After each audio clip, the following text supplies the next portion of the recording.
Welcome, ladies and gentlemen, to another episode of Cuz You Don't Know Football. And I'm going to let y'all know right now, I'm about to get laughed at.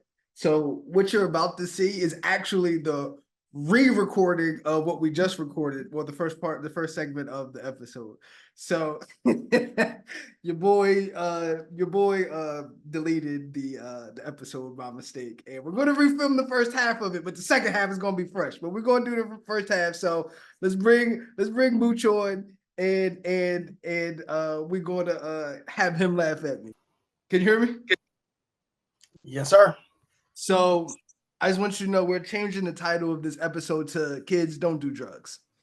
Because what just happened was we just filmed a really good segment and I deleted it. And I don't know how I did that. There's egg all over my face. Oh man, this is not how this was supposed to go. This is why we called you Can't Get Right growing up. This is why we didn't let you do things that the other kids could do. You see? Oh man. Yeah, I fumbled this one. I'm not even gonna hold you on that. I fumbled this one. So let's just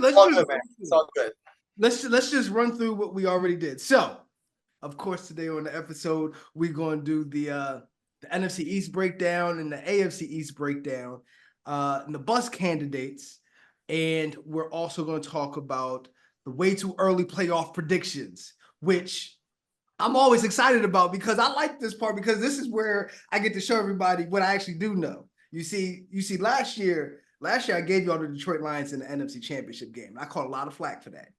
So this year we're gonna give you some more stuff. You change your face, right? You did also give us the Houston Texans are going to be bad, and the starting quarterback CJ Stroud is going to be a bust. But I won't hold you on that either.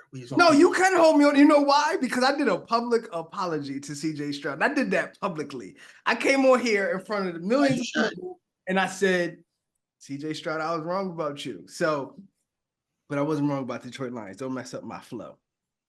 So let's start in the AFC East with the bum-ass New England Patriots. Tell me about these Patriots.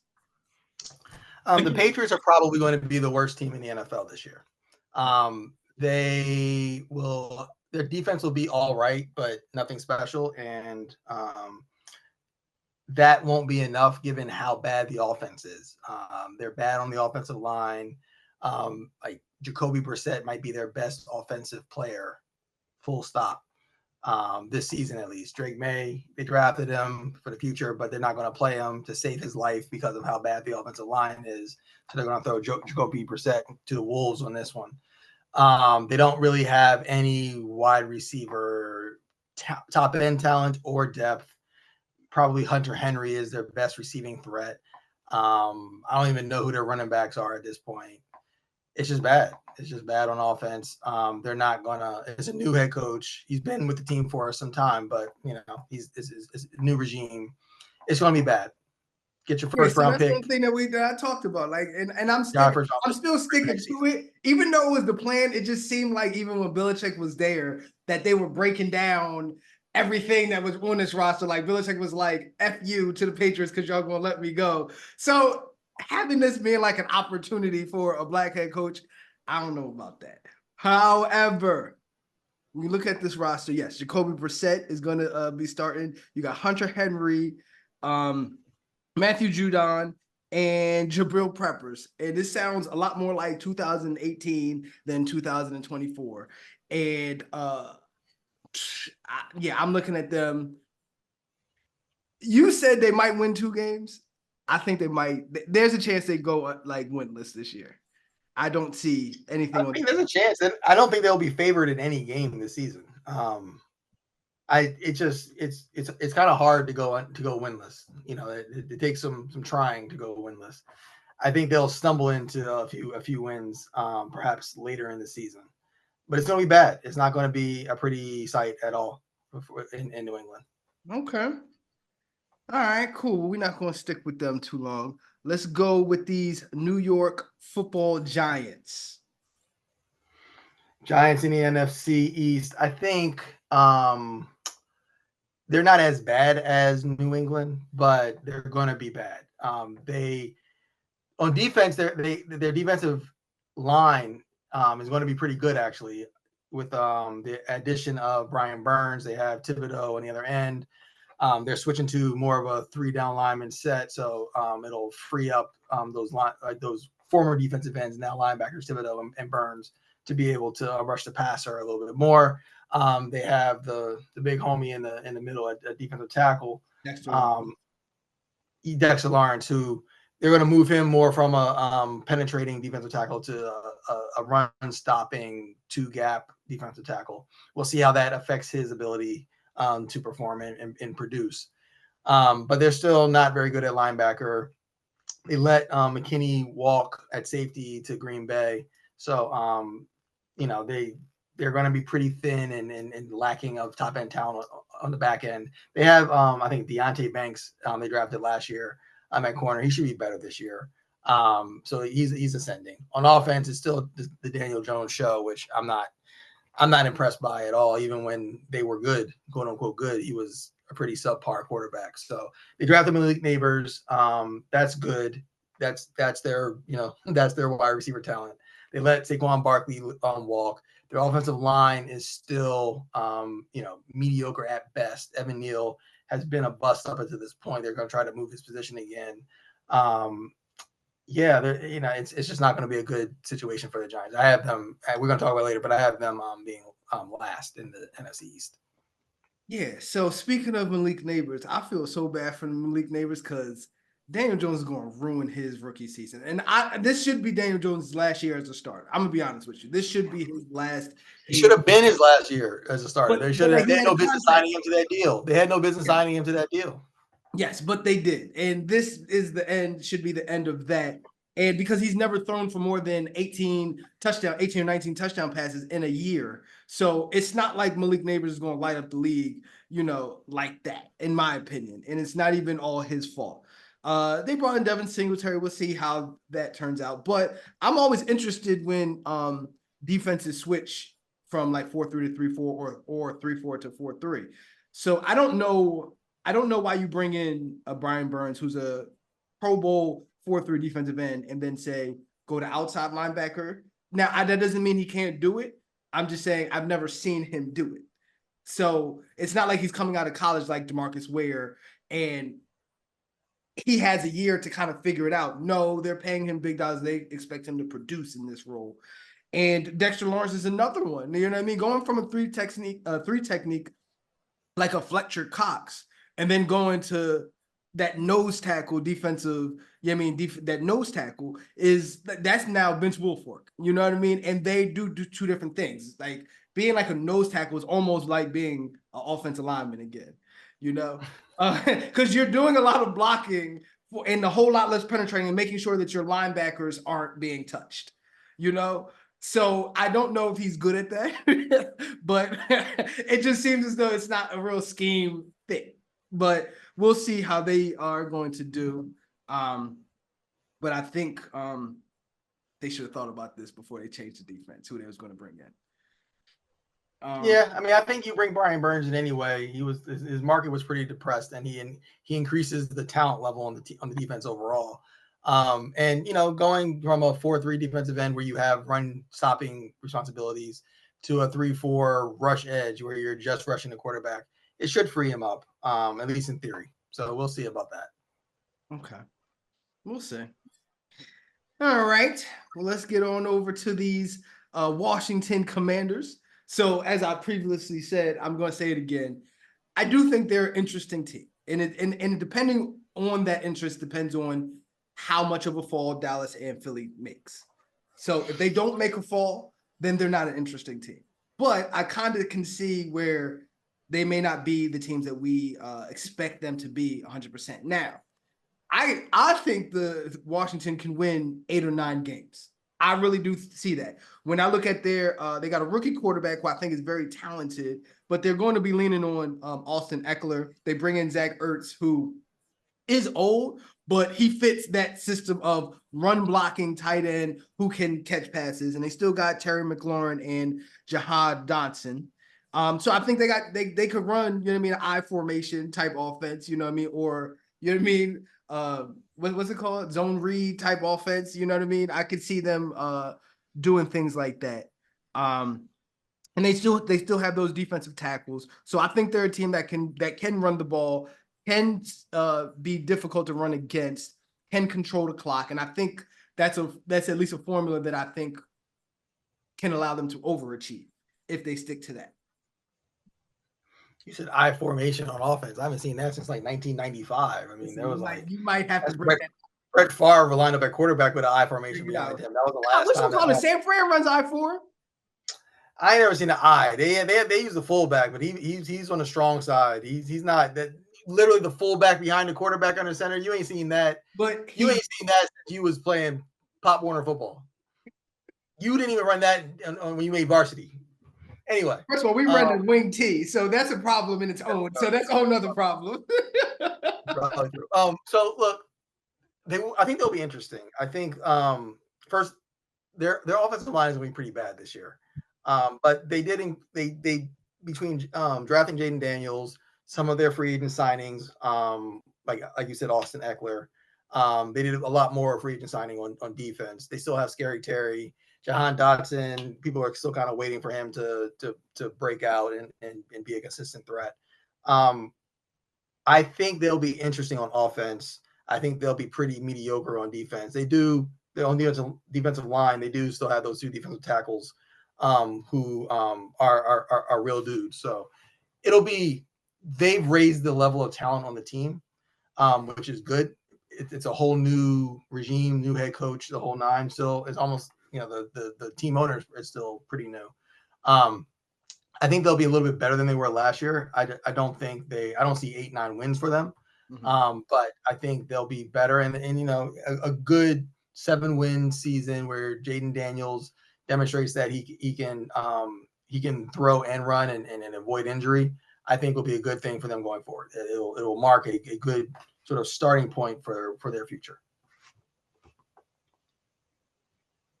I can dig that.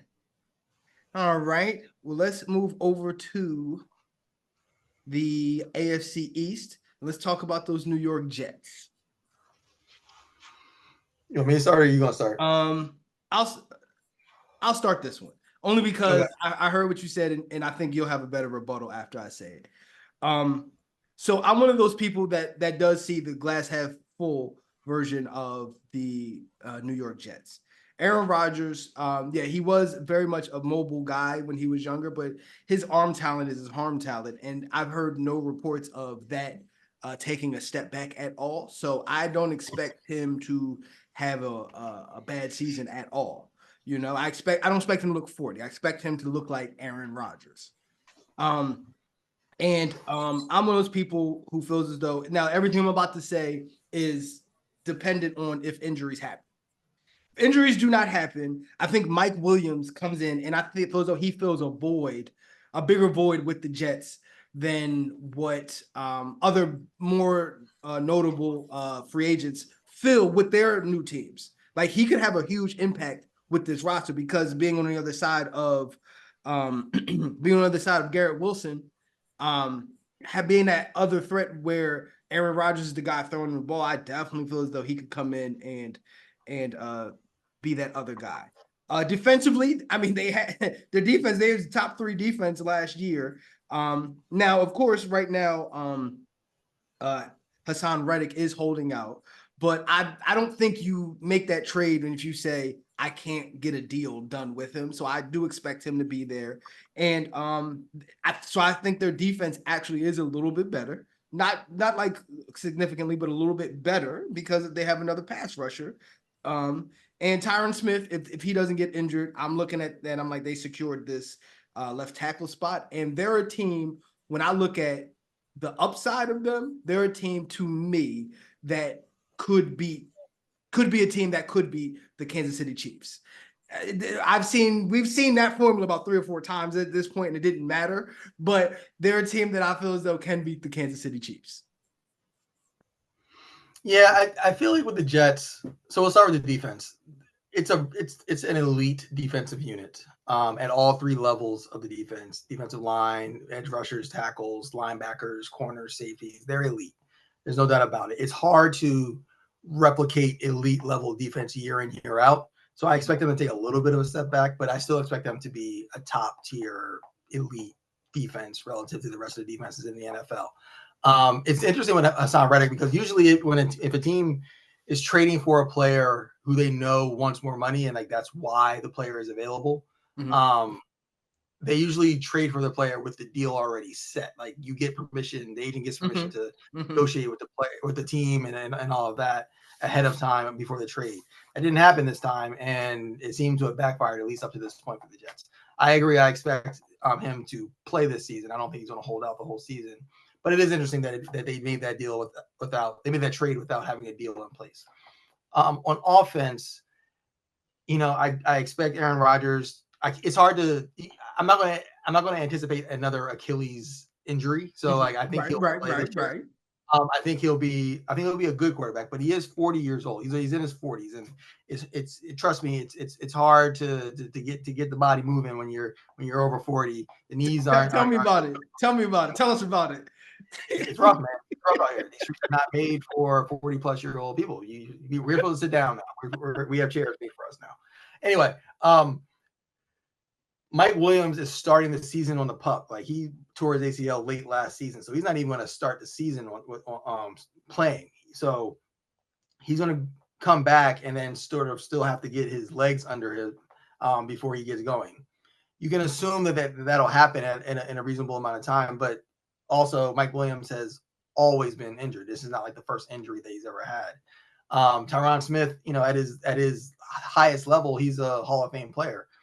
But he also is someone who gets injured a lot. So to anticipate the high end outcome for this team requires you to anticipate all these guys being healthy for the season and playing at a high level, which is just hard to do. I can't get myself to anticipate that.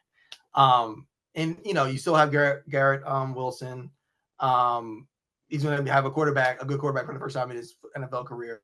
But there's not much else outside of Garrett Wilson on offense. You have Breece Hall at running back. He'll probably be more of a receiving threat coming out of the backfield. But like, who's the if with Mike Williams out, who's the number 2 receiver for them? Who's the slot receiver for them? Who plays tight end for them? It's a lot of like. Lazard is still there. Alan Lazard is their 3rd wide receiver. Yeah, my point stands. Who's playing number 2 receiver? Hey, Aaron Rodgers likes him, so there's that.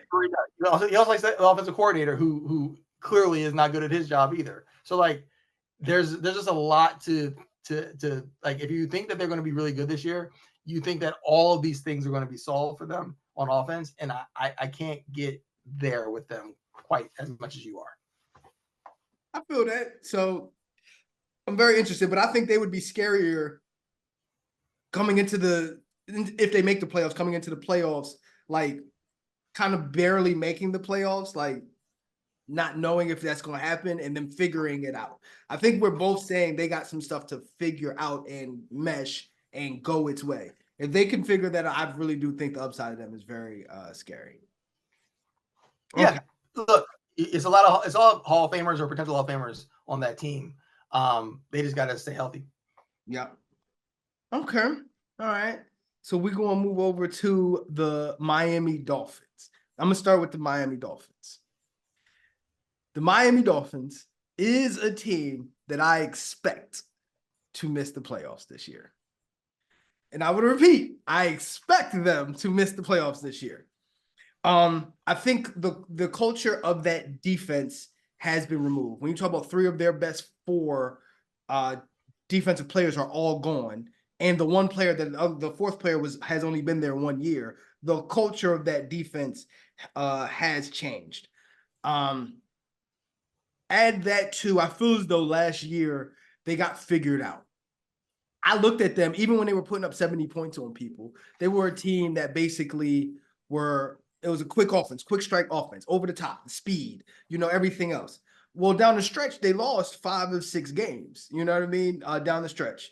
And the points came down mysteriously and all this stuff happens. And I don't look at them as a team that would go to their switch up. Their switch up would be, let's run the ball more and control the clock and put pressure on there. And I don't think they're going to do that. And I think that would protect their defense and it would protect their quarterback. Who was also who's very much one good hit away from being out of the NFL altogether. So I just think they think he's, a top 5 kind of guy. And I don't think Tua is a top 5 kind of guy. I think they got figured out. I don't think they're going to do what's necessary to protect this defense or that quarterback. And I expect them to lose more games. Yeah, I have more optimism about their offense. They looked bad in the playoff game, but the playoff game was played in like minus 23-degree weather.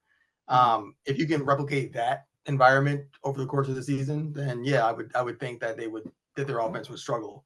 They didn't really. I didn't see them get figured out much at all. I mean, it's still you can put all the deep defensive backs out there you want. It's still Waddle and Hill running past everybody. Like it's still there.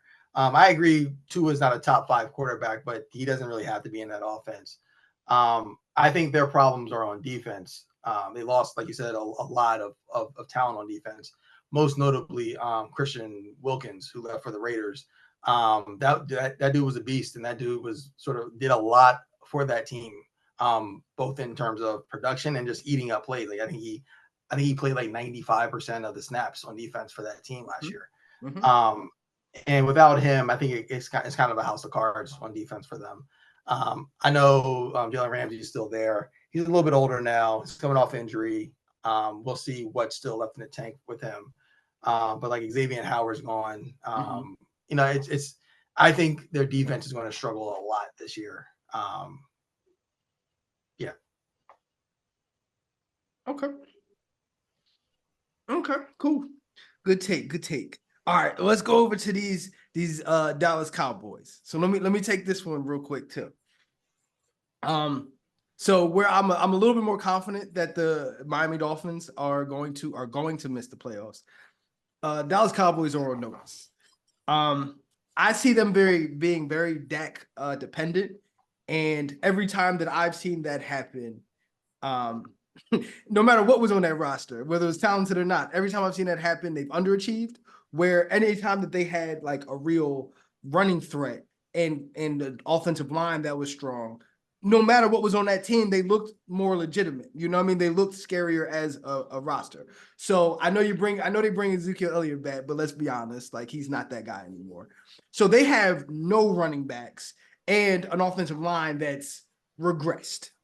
Now the defense, just like you said, when it comes to defenses or offenses, no matter what you did year to year, you pretty much take a step back if you were great and a step forward if you made a lot of additions and plugged your weaknesses from the year before. But I don't see like Deron Bland having 8 interceptions again. So that had a lot to do with why that defense was able to do what it did. So I see their defense taking a little bit of step back. I don't like that they're so Dak Prescott dependent. And I like Dak. I like Dak Prescott. I don't like him for 17 weeks plus the playoffs. I don't like him that much if we're just relying on him. But I think he's good when he can control, when it can be things taken off of his plate. And now they're like, your plate is full and we need you to do something with this. Yeah, I mean, so I think this is going to be the first season where Dak is playing behind an offensive line that's not top tier. They, like we said with the Jets, Tyron Smith left the Cowboys and went to the Jets.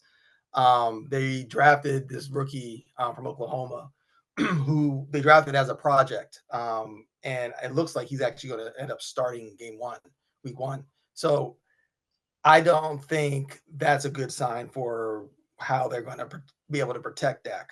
I also like Dak a lot. I think Dak Prescott is a really good quarterback. But I don't think that he's ever played with an offensive line that is not top tier, is as bad as this one. This is not a bad offensive line, but they're not they're not a great one either, and they may not even be good. And they still have CeeDee Lamb, Brandon Cooks, getting a little bit older, and Ferguson, the tight end. But there's not a lot of depth behind, like, who's that next receiver coming up. I don't really see it with them. And on defense, like you said, it's they got the big names, Parsons, Trayvon Diggs is coming back from injury, Bland is still there, but it's still a defense that like gives up a lot on the ground, and I also expect them to take a bit of a step back from last season in terms of production. Overall production, they might have the same highs but have lower lows. Yeah. So okay, I'm gonna have to keep an eye on them because we're gonna do it because we'll get into the way too early playoff predictions and why the name is applicable, but we'll get into that a little bit later. All right. Well, let's go with them Buffalo Bills then. Talk to me. Talk to me. Yeah, I mean, look, Josh Allen is, to me, the second best quarterback in the NFL. I think Patrick Mahomes is on a tier of his own. I think Josh Allen is next on a tier of his own, and then it's the rest of whatever that tier 3 is. They no longer have Stephon Diggs, but I don't know that that's going to be the worst thing. He wasn't very productive last 6-7 games of last season. They didn't really replace his talent, which is a concern. They're sort of sticking with in-house talent to step up. Plus, they drafted the Coleman from Florida State. I think Dalton Kincaid is probably their best receiving threat on the team. Him and the running back Cook, I think are probably their best receiving threats on offense. It's a decent offensive line, not great, not bad. On defense, I think I anticipate them being a solid unit to a good unit, one of those units that you don't really think of as being a very good defense. Maybe not a lot of like sack production, but you look up and their overall defense or the DVOA rankings are like 7th or 8th in the league come week 13. You're like, how did they do that? I think the team will be just fine. They probably won't be like a 15, 14 win team, but I think they'll be just fine. Okay. My bad. I was just texting one thing. All right, cool. So for me, I actually think this could be Josh Allen's best season in his NFL career. Like this could be an MVP season for him. And I say that because usually when quarterbacks lose like weapons and things of that nature, you look at it and you expect like a steep drop off. And when I look at their weapons left, I mean they definitely got Keon Coleman from Florida State. They seem to really like him, and they got Khalil Shakir, who that's the reason they said, I mean, Stephon Diggs can go, So I'm looking at them and then looking at like Dalton to Kincaid. Like I was looking at fantasy numbers and stuff like that. He's expected to be like the number 1 fantasy tight end in the league, So with them, I think they last year shifted more towards a more balanced running attack as well with James Cook. And I expect them to pick that up. And I keep talking about that formula for quarterbacks without all of the weapons. And I love that ability for quarterbacks. In terms of their defense, they're always a defense. I don't know why they're like a top 3 defense and then they don't have a pass rush, but they usually are like a top 3 defense and somehow they can't get a pass rush with 4 guys. So I don't expect that to change this year. So I think I look at them. I'm actually pretty excited with them.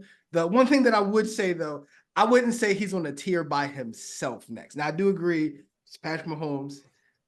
Josh Allen, and I think when he's healthy, Joe Burrow is right there. Like usually when Joe Burrow is healthy, he's the other guy that beats the Buffalo Bills. So, like I think Joe Burrow, but you got to add that in. You got to say when healthy because he's been hurt a lot. Yeah, and he's also had like the best receiving duo in the NFL his whole career, correct. or most of his career. Correct. So, and that's not. I'm not taking that from him. I mean, you play with the players you have. You play against the opponents that you play against.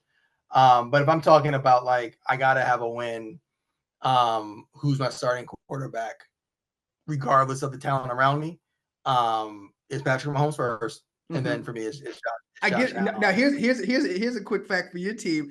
Did you know that Joe Burrow actually on the way when he went to the Super Bowl, he broke the record for most times being sacked and winning a playoff game? He did that twice. Yeah. Originally held by Donovan McNabb. Originally held by Donovan McNabb. He really? got sacked. I didn't know that. Donovan McNabb got sacked 8 times and won a playoff game. He got sacked 9 times in a playoff game and won. Wow. I'm trying to think what that McNabb game would have been. But I remember the Burrow game because that was against Tennessee in the playoffs. I remember that game. Mm-hmm. Yeah, I mean, yeah. Well, we don't need to talk about Burrow a lot, but I mean, Josh Allen is of a supremely elite level in the NFL for sure. Okay. All right. Well, so next, last but not least is your Philadelphia Eagles. So I'm very curious to hear what you got to say about them. Yeah, I mean, so it's funny with the Eagles and the Cowboys. I think they're both going to take a bit of a step back. With the Eagles, I haven't really heard a good explanation about why they collapsed to the extent that they collapsed last season. I see what they're blaming it on. They replaced the offensive coordinator and the defensive coordinator with new, more experienced coordinators in Vic Fangio on defense and Kellen Moore on offense. This will be the second season in a row that they've had to replace their both coordinators. That usually is not a recipe for success. I guess you can say this year the difference is they're coming in with more experience at those coordinator positions. Great, fine, cool. That's what you're blaming last season's collapse on. Fine. I saw a lot of questions about Nick Sirianni. Number one, like, what is his role actually on this team if he's not involved in the offense? Because clearly Kellen Moore has control of the offense, both from a scheme perspective and also a play calling perspective. Mm-hmm. So, like, well, what is Nick Sirianni now? Is he like the culture guy? Well, if you're the culture guy, then a collapse like last season just can't happen, right? Like, strong cultures don't let that happen when you have all of that talent on the team, especially on offense, and you can't, and you, like, just nothing's working during the course of the games. And it's really interesting watching Jalen Hurts answer questions about Nick Sirianni and not give him any props at all. Like, just like layup questions, just say something nice about the man. And Jalen Hurts is like, nah, he's okay. I have nothing. Yeah, he's like, I don't know what you're talking about. I mean, he's fine. Like, whatever. He's not like, he hasn't said anything bad about him, but like, it's become a thing now where he's just not supporting Nick Sirianni publicly. That's concerning when the head coach and the starting quarterback who you just paid a bunch of money are seemingly not on the same page at all at this point. So that's definitely something to watch. That said, the offense is still stacked. I mean, it's still AJ Brown at wide receiver. It's still Devonta Smith as a second wide receiver. Dallas Goedert at tight end. They've never really had a lot of talent at that slot position because they're two receivers and a tight end are usually top three, and then you throw Saquon Barkley into that mix at running back. I mean, it's a very potent offense. The offensive line probably will take a little bit of a step back with the retirement of Jason Kelce, but they're still going with Landon Dickerson at guard, Lane Johnson at one tackle, and Mailata at the other tackle. It's not the best offensive line in the NFL, but it's still like in that 3, 4, 5. On defense, it's Jalen Carter, his second year. How's he going to improve? Jordan Davis, we still got questions about him, but he's a big body and he's athletic. They have to figure out how they're going to replace Hassan Reddick. They retooled the defensive backfield, which I think was important. They got a lot of youth back there now. They drafted a couple of like cornerback / safety type folks. Brought back CJ Gardner-Johnson. I think they're going to be fine back there. Linebackers are still trash. I mean, they signed in free agency the dude from the linebacker from Tampa, who is like a supremely Devin White. Devin White, yeah, an elite of the elite athletes. But like, and I'm not gonna disrespect him, but his success in Tampa was when Levante David could tell him exactly where to go pre-snap, and he doesn't have Levante David next to him anymore. So whatever that looks like at the linebacker position, it just is what it is with that team because they don't put a lot of resources into that position. I am more than a little concerned about what this team is going to look like this year, not from a talent standpoint, but because I just can't get last season out of my head, and I haven't been given a good answer on why that happened. Right. So yeah, now I don't love when you flip coordinators like that. I don't. I think it changes the culture, although that culture collapsed last year. So that could be addition by subtraction in that regard. Also, did you know that the Eagles are running a 3-4 now? I mean, the Eagles have always, because they always run that Fangio style defense. So it's like it's a 3-down lineman set that can turn into that oftentimes looks like a 5 lineman set. More plays than not. They have 5 people at the line of scrimmage. Got you. They look like 2 defensive ends and 3 tackles. Okay, so I think so. Right now, you're the person stepping in is Nolan Smith, and he hasn't done anything yet. But being an outside linebacker, I don't know, that might fit his skill set a little bit more. I don't know. I was higher on him coming out of college, and I'm interested to see what happens there. But yeah, in terms of the roster, the Eagles could be in the NFC Championship. I don't think the Eagles are a Super Bowl champion this year, but they could be in the Super Bowl. Or for some strange reason, they could not be in the playoffs. And I've seen that. And I don't know why that is. But if you was to ask me what I think is going to happen, I expect the Eagles to be in the playoffs, be a team to be reckoned with. And yeah. You know? So now that we got this time, I'm actually going to advance it past where we were last time. And I'm just going to go so I'm going to go straight into the bus candidates. So my bus candidates, and I'm going to give you the rest of the time to talk pretty quick because I named 2 of the 3 of them already. The Miami Dolphins and the Dallas Cowboys are bus candidates for me. The only other team that I'm keeping an eye on to miss the playoffs is actually the Baltimore Ravens. I know it sounds weird, but like just keep in mind, 6 teams missed the playoffs every year that made it the year before. It's going to be somebody you're not thinking about.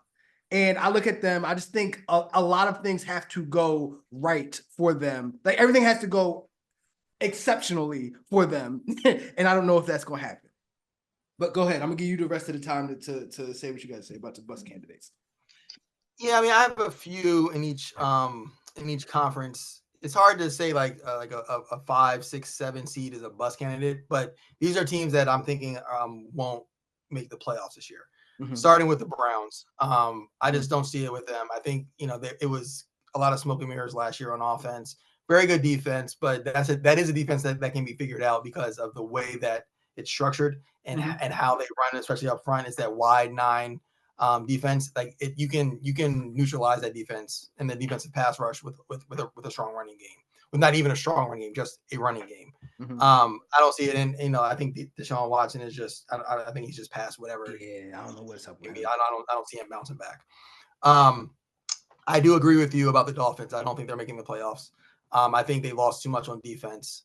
Like I said, I don't see them having a problem on offense. I think it's more of the fact that they won't be able to stop anyone. And I think it'll be very apparent. And then lastly, I mean, it's just hard to call them a bust, but they made the playoffs last year, so I got to mention the Steelers. I just don't like. There's just more talented teams who are in their division and conference. I think they're gonna step back. I don't see it at the quarterback position. They traded away their second best receiver to Carolina. Didn't really replace them. I'm not in on the Steelers this year. In the NFC, the Rams, I don't think they're gonna make the playoffs. Not really their fault. Their best defensive player, Hall of Famer, first ballot Hall of Famer is retiring. Replacing that is just hard. I like what they're going to do on offense, but ultimately, again, I don't think they're going to stop anyone. The Buccaneers, I think, are going to miss the playoffs. I'm just not sold on Baker Mayfield being a quality quarterback, especially. Right, exactly. And so and it's a weird, really constructed roster where they let some players go, but they never did like the full rebuild. So they re-signed some players like Mike Evans, but they let other players go. So I don't see the rhyme or reason with that team. And then I think probably the one surprise, or people might be surprised, would be the Cowboys. I think they're going to miss the playoffs. I think the lack of offensive line talent is going to really hurt them and really short circuit a lot of what they try to do. Again, this is not a team that's used to playing behind it's not an offense that's used to playing behind a mediocre offensive line. And I think that's what this is at its best.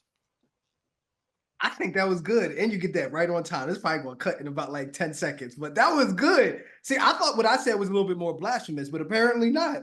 Apparently it wasn't as crazy as it sounds. Okay. So now this is the reason why we're here, first of all. This is the reason why we're here. The way too early playoff predictions.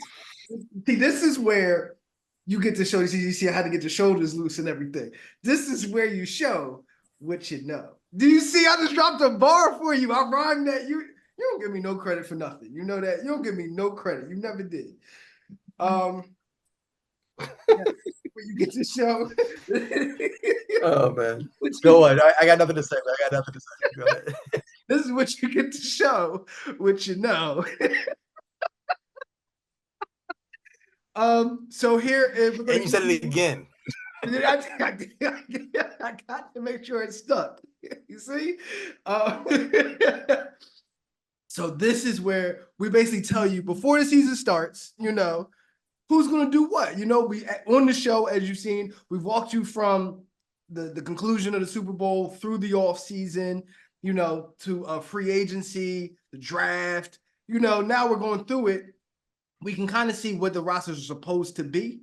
So we need to know who's going to make the moves. Now we know this is way too early. So even after this, I give myself one other time to change my opinion on any of the teams that I get to pick. Okay? This is way too early playoff predictions. And because I'm your host, I'm going to start. Now, I'll say this, though. At the bottom of the NFC and the AFC, I have a little bit of a cluster where there's like, honestly, like 3 teams in both situations going after one spot. And that's what's making this actually kind of hard for me right now. But I'm going to start in the NFC. No particular order on rankings like number 1 seed, number 2 seed, no particular order. But I got the Eagles coming out of the NFC East. I have the Lions coming out of the North.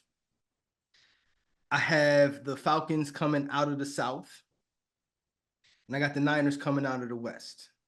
So the division winners for me on the NFC side are going to be Philly, Detroit, Atlanta, and San Francisco. My wild cards are going to be, and this is where it gets interesting for me. I'm actually putting the Rams back in the playoffs. I know that they lost Aaron Donald and everything. I actually like what they got going offensively. I even like the young boy, the defensive end that they got, Jared Verse from Florida State. I just feel as though they got continuity on their side, even with losing Aaron Donald. You know, they got the same quarterback, they got the same coordinator, same head coach. The team, the places that it need to be, I think is good enough to make the playoffs. They almost made the playoffs last year. So I got the Rams coming in, and then I got the Packers staying in, and I got the Bears coming in. That's the NFC. So go ahead, you can tell me your list. Your list looks very similar to mine. I did rank them as seeds. It sounds like you've been listening finally after all these years. I just want to throw that in there. Go ahead. Whatever, man. Whatever. So I have my 1 seed is the Lions. Mm-hmm. My 2 seed are the Falcons. 3 seed Eagles. 4 seed 49ers. So those are the 4 division winners. Mm-hmm. 5 seed Packers. 6 seed Seahawks. 7 seed Bears. I think the best 2 teams in the NFC this year are going to be the Lions and the Packers. But they're in the same division, so somebody got to be the 5 seed. But I think those are the 2. Those are going to be the 2 best teams entering the playoffs. So I was actually kind of shocked that you didn't have. I know they ain't your favorite team, but I'm shocked that you didn't have Dallas in there. And that's kind of why I didn't, because when I looked at this, I looked at the Bears roster. I said they're knocking somebody out the playoffs. If Caleb Williams is not the rookie of the year and ready, ready to go, that coaching staff needs to be going next year. That's what that he like this roster, like it was like a top, what was it, top 7 defensively. You know what I mean? They got their running game is good. They got Miles Sanders, right? No, they have Miles Sanders is in Carolina. Swift, DeAndre Swift, yeah, that's what they got. They got Swift, they got DeAndre Swift, they got a running game. They have another one too, another running back. Yeah, they got. Of course, they still had DJ Moore. They brought in whatchamacallit from the Chargers. Chargers. Yeah, Keenan Allen. I know he's aging, but and then they got Rome Odunze. I'm just like, this roster is crazy. So I just feel as though the Bears was going to knock somebody out. I had an honorable mention to the Seahawks, but honestly, as weird as it sounds, the reason why I think the Seahawks might get out is because I think the Cardinals are going to be better than we think they are going to be, or that it's perceived they're going to be. And I think they're going to be a bigger headache for the Seahawks than, just in that division than anything else. So that's why. And I just look at I think Arizona's going to be pretty good. Yeah, I think Arizona's going to be pretty good. I don't think they're playoff ready yet, but I think they're going to be pretty good. You don't have the Packers in at all? I did. I did. I got the Pack. I had the Lions and Packers. Lions, Packers, and Bears in. For a long period of time, though, it took me a minute. I had to think about the Packers for a little bit because I was like, do I think the NFC North is going to put 3 teams in the playoffs? Because I firmly believe that the Bears are going to be in. So I said, is there any scenario where I'm like, they're going to miss the playoffs? I'm like, they got a pretty stacked roster too. You know what I mean? And I actually like that their weapons are top 5 wide receiver, this top 5. It's like they have to move it around. And I like Jordan Love. Jordan Love was that's a top 5 quarterback right there. Yeah, I mean, he still has some stuff to prove. He basically played well for a half a season last year, and that's been it. But when he played well, he played at an elite level. And like you said, they have weapons on offense and the receivers all over the place. I think their defense is going to be really good this year. There's a lot of players who are there. They signed McKinney, the safety, McKinley, I think, from the Giants, which I think was a big signing for them. They already had a lot of defensive talent. I think the defense is going to be like something like elite, like something in that like top 3 or 4 range in the NFL. But yeah, no, I mean, I think Atlanta at number 2 for me at the 2 seed, I think will be surprising to folks. But I really believe in the talent, especially the offensive talent that's on that team, and just think that they didn't have a quarterback who could service the talent, and they didn't have the head coach had to go. So I think there's going to be improvements all across the board for Atlanta, especially on offense, though. And I think they're going to win a lot of games. They have an easy schedule. The division isn't very tough. I just think they're going to win a lot of games. Yeah. So, of course, last year, I thought very highly of the Saints. And, of course, I got laughed at because of how they are. So now I have no hope for them. I just don't see anybody else in that division that's like, who they going? I mean, they're going. I'm not saying they're sweeping everybody in their division, but who's going to win enough games? You know what I mean? Like, who is going to win enough games to basically say this is going to be a challenge? I think they could sleepwalk and end up being 500 for most of the year and then figure it out. And I think that probably is what's going to happen. Yep. So my only comment with the Seahawks is that I think the Seahawks, having a new head coach and who's brings a new defensive approach, I think will be very good for them. On offense, I think their offensive line is going to be much improved from last year. They drafted these 2 tackles 2 seasons ago. They played well their rookie years. The second year, their talent dipped a little bit, but I think the third year, especially for the one, I think his last name is Lucas, I think he's going to come back to where he's supposed to be. The other guy, Cross, played well last year anyway. Mm-hmm. So I think just the overall like the lift they'll get from the offensive line will carry the day for them. Okay. I like that. I'm not mad at the Seahawks. No, if I was mad at it, I'd be like, that's ridiculous. But I'm not mad at the Seahawks. I just think the Rams have a certain level of continuity. I like their head coach more. You know what I mean? I like their quarterback more. Like, not necessarily their weapons, but I don't think their weapons are far off. You know? Yeah, no. Cooper Kupp's getting kind of old, but we'll see. I mean, he's cool. I mean, listen, Derek was on the show last week talking about he was like top 5 and stuff like that. I think Cooper Kupp was never top 5 in the NFL, but he had a really never. He had one great season, yes, but that's not top 5. Well, was he top 5? Was he top 5 that season? He had. Well, when you talk about, was he the offensive player of the year that year? So when you talk about like top 5, I think you can't just take 1 year and say, oh, this person after 1 year is top 5. You know what I mean? You have to be able to, you have to repeat it again. And what I'm saying is he went from like 1,900 yards to like 800 and then 800. So he was like, yes, he had 1,900 yards. And then he was like, you mean you'd have to give me an explanation for if he's top 5, what top 5 wide receiver is just going from, you know what I mean, 1,500 plus yards to less than 1,000, and now they can't do it. Now they're a number 2 wide receiver. That just doesn't sound like a top 5 wide receiver to me. I mean, I think the fall off was not as extensive as you just described. I don't think he went from like almost 2,000 yards to under 1,000 the next season. I think last season he was injury riddled, but the 2 seasons before then he was like a 1,400, 1,500 yard receiver. Actually, it was more significant than I even said. He went from 1,900 yards to 812 yards and then to 737 yards last year. Really? Yeah. So you really have to. So I guess he had like the season before the offensive player of the year season, and then the offensive player of the year season, and that's so his whole career going back to 2017, he had 869 yards, then he had 566 yards, then he had 1,100 yards, then he had 974 yards. We can call that 1,000. Then he had the year that was 1,900, and then he had 800 yards, and he had 737 yards last year as the number 2 option. Well, I have an elevated view of Cooper Kupp that was incorrect. I take it back.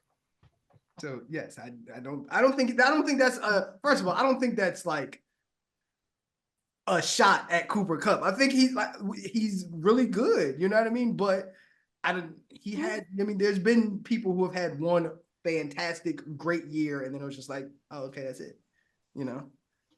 Yep. Okay, so that was the NFC. Now we're going to go over to the AFC. Where's my notes? Aha. So now with the AFC, I have, and once again, in no particular order of ranking, you put them in ranking. Of course, you put them 1 to 7 because that's just who you are. I'm just giving you the names. Of course, you just overachieved. All right, so I got Buffalo coming out of the East. I got the Bengals coming out of the North. I have the Texans coming out of the South, and I have the Chiefs coming out of the West. So the 4 division winners are Kansas City, Houston, Baltimore, Cincinnati, and Buffalo. Then for my next one, I have the Jets in. Once again, that might be a team I got to look at a little bit more, but I got the Jets in right now. And here's a surprise, taking shots at the AFC South. I got the Colts and the Jaguars in. And so I think the AFC South is going to have 3 teams in the playoffs. I don't think that it's impossible. It would just be 3 boring teams in the playoffs. That's all. You a hater. You a hater. 3 just white rice. I'm not even going to go into that with you. Just room temperature milk teams. Mm-hmm. That's all. Okay, that's fine. If you're making a sauce, you want it more room temperature. Just to let you know. So there's that. Yeah, I either want it hot or cold, not like 66 degrees. But whatever. Do you? Just sneak up on AFC South. Yeah, exactly. Go ahead, say your list. So I have the Bengals as the 1 seed, Chiefs as a 2 seed, Texans as a 3 seed, Bills as a 4 seed, Ravens as the 5 seed, Colts as a 6 seed, and Jets as the 7 seed. Okay. I do not have the Jaguars. I understand. So let's talk about Baltimore real quick. So this is really how I feel about it. It's not that I don't think that they don't have talent. I think they lost a couple pieces on that defense. Once again, I don't think that they're catastrophically worse, but they led the league in sacks last year, and I just don't see that happening again. So that defense I expect to be a little bit worse. Lamar Jackson is phenomenal. Derrick Henry, I feel like everything else that I have to say, like it has, like there's no variance outside of amazing that it can be where they could compete. Now, if all of this is like, if Derrick Henry is a 1,000-yard back, and the heck is that tight end's name? Mark Andrews. If Mark Andrews is like about like 800 to 1,000-yard tight end, and Isaiah Likely is around like that 700-800 yards, and Zay Flowers gives you like 1,000 to like 1,300 yards, then yes, I do feel as though Baltimore would make the playoffs. I don't think all of that's going to happen. I just don't. Yeah, I mean, like I just trust. I trust that is a program that works. I trust the program. McDonald, the defensive coordinator from last year, he's the head coach in Seattle now. He's not there anymore. They replaced like 2 or 3 offensive linemen from last season. Mm-hmm. I agree. It's hard to replicate leading the league in sacks year over year. I just trust the system. That is a system that unless, and this is possible, unless Lamar Jackson gets hurt, I don't see anyone knocking them out of the playoffs, like completely out of the playoffs. That doesn't happen in Baltimore a lot, especially since Lamar Jackson has been there. I mean, I think Derrick Henry is good. He's old now. He's in his 30s now. I don't think we're getting peak Derrick Henry, but I think that's fine. And you know that offense, and from last season, the new offensive coordinator really brought in a good offensive scheme that fits Lamar Jackson as a passer in ways that he hasn't had before. And I just think that he's able, and I think Lamar Jackson is obviously an elite quarterback. I don't see a world where Lamar Jackson's healthy all season and they miss the playoffs. Yeah, I do. And that's if all of them guys do, like they all got to go off. Like they all have to, because like, all right, so this is what I'm saying. So like, all right, if Derrick Henry, like why would they all have to go off? Like they made the playoffs before and those marks weren't met. So I don't know. When they made the playoffs before, they had multiple backs that shifted things to a different situation. Now it's Derrick Henry or bust. So if they don't have, if Derrick Henry's not 1,000-yard back, do you have to stack the box? Because I don't think the Ravens want to look at Lamar Jackson and say his 1,000 yards rushing would come in the amongst of things, not planned running plays 10, 15 times a game. That's not how that worked. He was just doing this, you know? So if you don't have to stack the box, I'm not scared of Zay Flowers and no number 2 wide receiver and aging Mark Andrews and Isaiah Likely. Like I just don't see where all of these points are coming from if one, Derrick Henry isn't still like that, at least 1,000 yards, and you got to stack the box, which can help Mark Andrews and Likely and Zay Flowers, you know what I mean, do what they do, you know what I mean, in the passing game. Yeah, I mean, I just like whatever Derrick Henry is right now, he's better than what they had before. They didn't have 1,000-yard running backs last year. Mark Andrews missed a lot of last season. And they were the number 1 seed, number 2 seed, whatever they were. Like the stats that you identified, yes, if they hit those stats, I think they're the 1 seed. I don't think that they're like the 4 seed or 5 seed if they hit those marks with all of that stuff happening. More importantly, like that is a process, that is a program that is consistently getting the Ravens into the playoffs. I don't see how like the Jaguars produce something that steps up in a way that knocks the Ravens out. So just to let you know, the Ravens actually led the league in rushing last year. Sure, with their collection of that. But what I'm saying is that collection is now gone. Now it's just Derrick Henry and older Derrick Henry. I don't know that he's going to still be that guy. So are they going to lead the league? I mean, like, look, it's like Justice Hill and Gus Johnson or whatever Edwards. Don't hate on the Gus Bus, okay? Don't hate on the Gus Bus, okay? I'll take my chances with 30-year-old Derrick Henry.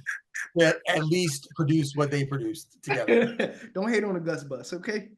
All right. But yes, so like in terms of Jacksonville, I think I am in agreement. This is a make or break year for the Jaguars as an organization and for who Trevor Lawrence is. For most people, they're like, I'm done with Trevor Lawrence. I get it.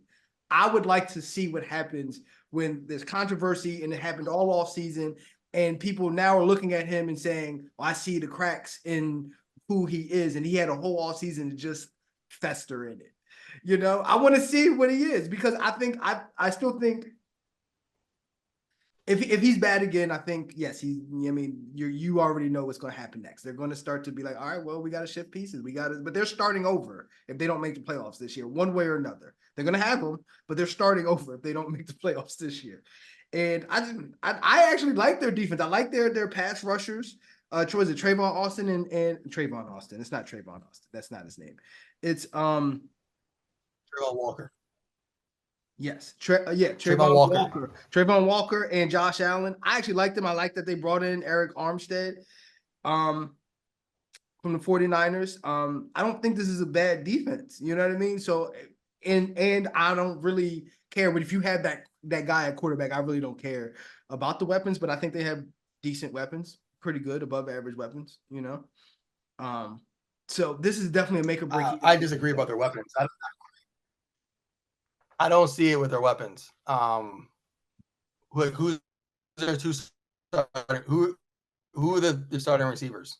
It's like Christian Kirk. Starting receivers are Christian Kirk, Gabe Davis, and Brian Thomas is who they drafted. And people were high off of Brian Thomas, who's a rookie coming into this year. Yeah, high as like a 20th pick in the first round. I think he'll be good. I don't think he'll be good his rookie year.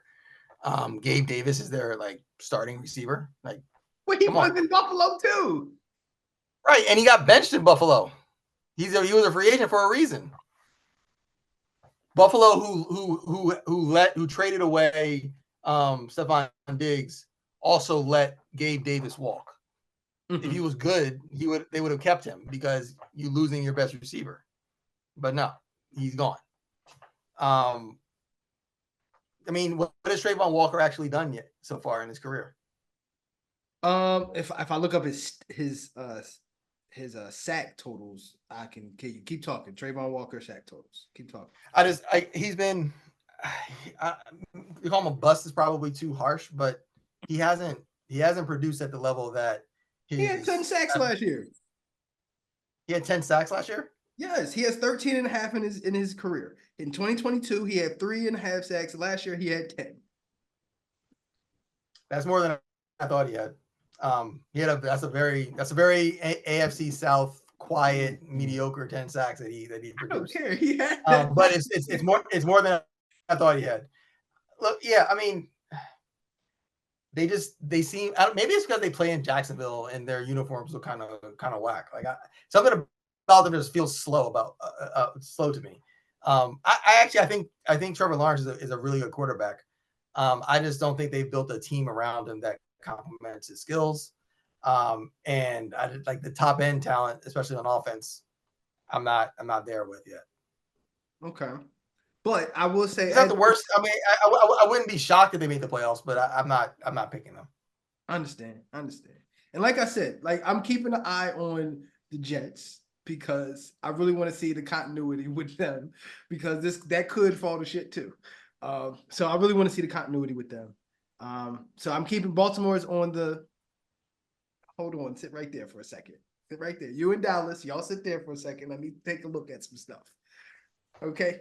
But for right now, that's what happened. So first of all, thank you, man. I appreciate you coming. But you're not going to talk about your Colts? Oh, you want to hear about my Colts? Listen, I can give you okay. So this here is soliloquy about my Colts. You know, I'm always happy to do that. I wish I had a drink still. I'd have picked it up. So the one hindrance to what the Colts are to me is our quarterback, Anthony Richardson. I still don't know what he is. He has not done things that I think he was good. He didn't do things that made me feel as though that made me feel the opposite of how I felt when we drafted him, which was I really don't want the most athletic quarterback in the draft. I don't want the quarterback that can dunk. I don't want a 40-inch vertical for my quarterback. I don't care about things like that. And he has all of that. He's highly athletic. So I want to see how he is as a passer. Now, I think the best case that we could do for our offense, and that would take us high, is if we leaned on Jonathan Taylor. That's really how I feel. If we didn't go the direction of saying he gonna throw the ball 50 times a game or 40 or whatever it is, and let's balance this out. Then I think if we did that, I definitely feel as though we're a scary team, and I think we're not far off from the Houston Texans. And I wouldn't shock me that we won the AFC South if Jonathan Taylor is like a 1,200-yard back.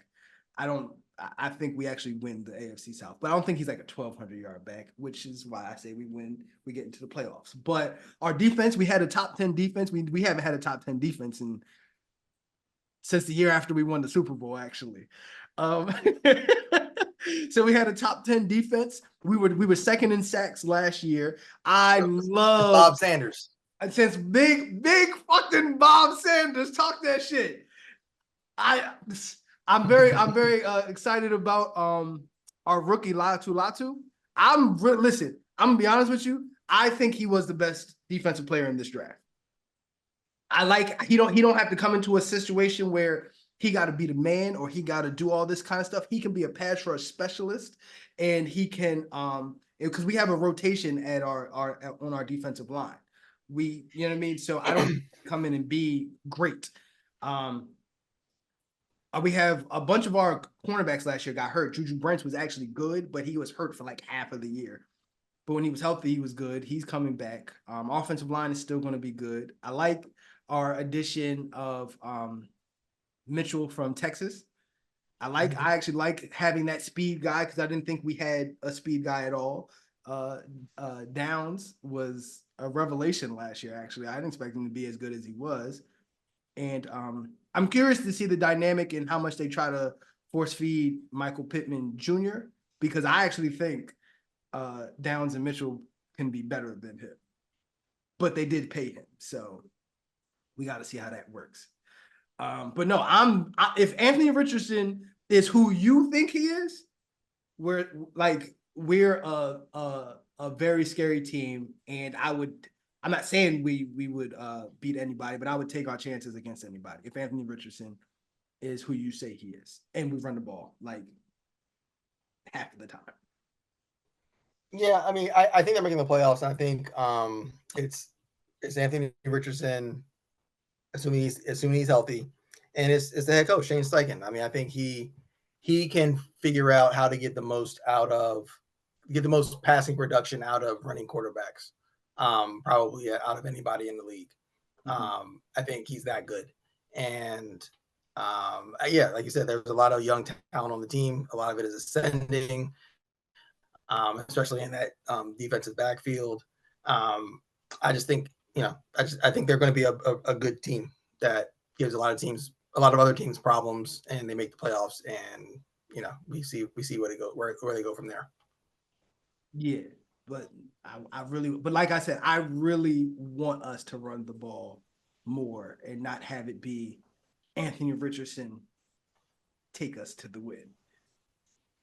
He definitely wants to balance. He's still young. He still has 900 passes in his NFL and college career. Right, he's not developed yet. But like I said last year, I think he's better than what the critics. He's much better than what the critics were saying about him. And the things that he had to fix are the easy fixes, not the hard things for quarterbacks to change. Well, listen, if you're right, you'll be hearing my mouth.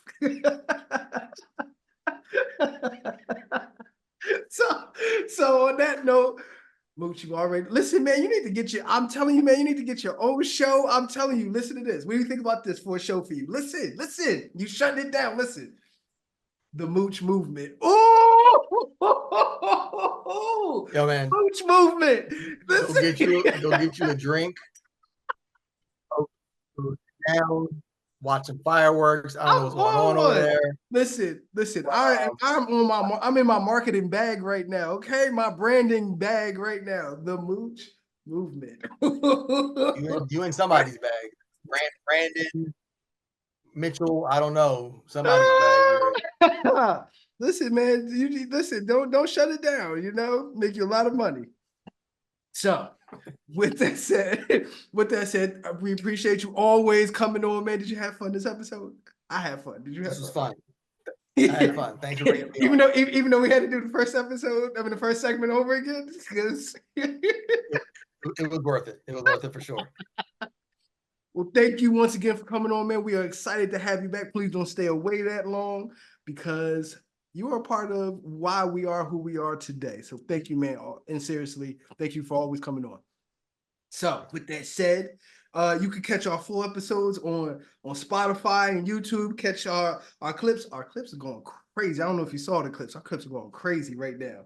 On Instagram, Facebook, TikTok. We're all over the place.